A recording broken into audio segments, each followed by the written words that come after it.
Alright, this is going to be the updated version of how you can enable shift lock in Roblox on PS5.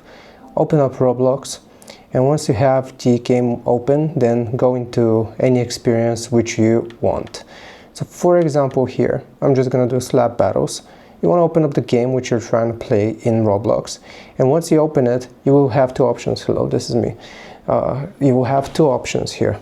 So once the game loads, you will either need to press the triangle button here. So let me just focus. Okay, so you can either press the triangle button or the square button in order to enable shift lock. So currently here, as you can see, I am pressing the triangle button. Okay, so I'm going to close it, and my shift lock enables. As you can see, it switches my position. So that's how you enable shift lock in this specific mode, but for others you will need to press and hold the triangle button, this one. So you can just press it and that is going to enable it.